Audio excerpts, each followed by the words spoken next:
गोविंद शिल्प घेऊन येत आहे 79 ट्विन बंगलोचा भव्य दिव्य पंढरपुरातील एकमेव प्रकल्प।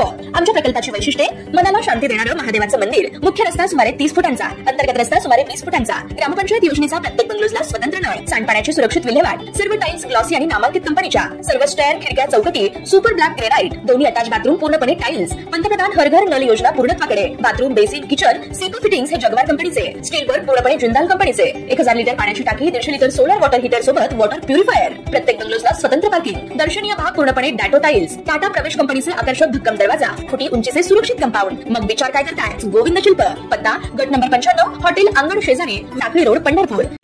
ताज्या घडामोडी पाहण्यासाठी आमच्या YouTube चॅनलवरील PVR म्हणजेच पंढरी वार्ता या न्यूजला सबस्क्राइब करा आणि शेजारील बेल आयकॉनवर क्लिक करा। पंढरपुरातील दिंडीरवण परिसराचा उल्लेख अगदी शेकडो वर्षापासून विविध धार्मिक कथा पुराणांमध्ये आढळून येतो। भगवान श्री कृष्णावर रुसून माता रुक्मिणी पंढरीतील याच दिंडीरवनात येऊन राहिली होती अशी आख्यायिका आहे। असं सांगितलं जातं की या परिसरात पूर्वी जंगल होतं आणि इथे मोठमोठी वृक्ष होती। या ठिकाणी रुक्मिणी मातेचे पुरातन मंदिर आहे, त्यास लखुबाई असं म्हटलं जातं। याच दिंडीरवनातील सर्वात शेकडो वर्षापासून उभा असलेले भले मोठे चिंचेचे झाड सोमवारी पहाटे पावसात कोसळून पडलं। हे झाड पडल्यानंतर या परिसरातील माजी नगरसेवक विक्रम शिरसट, सामाजिक कार्यकर्ते विजय काळे आदींनी तातडीने या परिसरातील विद्युत पुरवठा खंडित केला जावा या मागणीसाठी महावितरणकडे संपर्क केला। तसेच नगरपालिका प्रशासनास देखील ही बाब निदर्शनास आणून दिली, मात्र फारसा त्यास प्रतिसाद मिळाला नसल्याची खंत यावेळी व्यक्त करण्यात आली। 2 ते 3 दिवसापासून पंढरपूर शहर असेल किंवा तालुक्यामध्ये पावसाचं आगमन झालेलं असतानाच आपल्या लखुबाई परिसर मसादेवी मंदिराच्या इथे एक शेकडो वर्षापूर्वीचे झाड रात्री ह्या पावसामुळे अक्षरशः बुडापासून तुटून पडलेले आहेत। त्या ह्याच्यात रात्री हे झाड पडल्यामुळे कोणतीही जीवितहानी घडली नाही, तरी नगरपालिका प्रशासन असेल किंवा महावितरण असेल यांचा दोघांचा म्हणजे संगनमत नसल्यामुळे याचा म्हणजे कोण एक अधिकारी पण इकडं फिरकायला आले नाही, तरी या दोघांचा मी प्रथमतः जाहीर निषेध करतो। आणि इथं लाईन हे मेन ABCBची चालू आहे का बंद आहे हे पण बघायला कोण नाही। जर इथं काय जीवितहानी घडली तर याला कोण जबाबदार असणार आहे याने मला प्रशासनाने उत्तर द्यावे।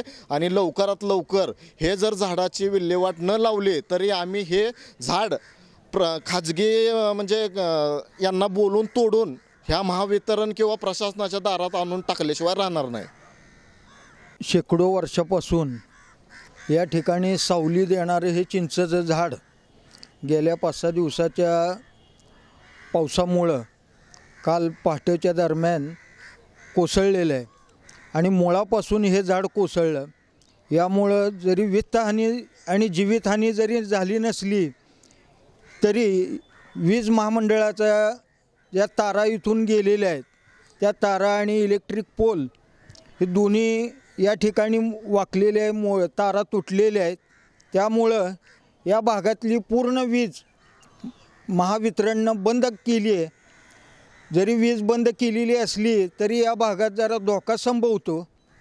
त्यामुळं नगरपालिका प्रशासन आणि महावितरण या दोघांनी तातडीनं या भागात येऊन हे झाड बाजूला करून त्या ठिकाणी रस्ता पूर्ववत करावा व या भागातील नागरिकांची होणारी गैरसोय टाळावी अशी मागणी आम्ही या ठिकाणी सर्वजण मिळून करीत आहोत। अद्याप पहाटे जरी ही घटना घडलेली असली तरी एकही अधिकारी, मग त्यामध्ये वनीकरण असू द्या किंवा महावितरण असू द्या किंवा या ठिकाणी नगरपालिकेचे अधिकारी असू द्यात, कोणच या ठिकाणी फिरकलेलं नाही। आणि आता सध्या दशहरा चालू आहे, या दशहरात भाविकांची येणाऱ्यांची संख्या मोठ्या प्रमाणात असते। त्या भाविकांनाही या झाडामुळे अडचण निर्माण होते, तरी संबंधित विभागानं तातडीनं या भागातील रस्ता पूर्ववत करावा हे झाड बाजूला करावं अशी मागणी आम्ही या ठिकाणी करत आहोत। धन्यवाद।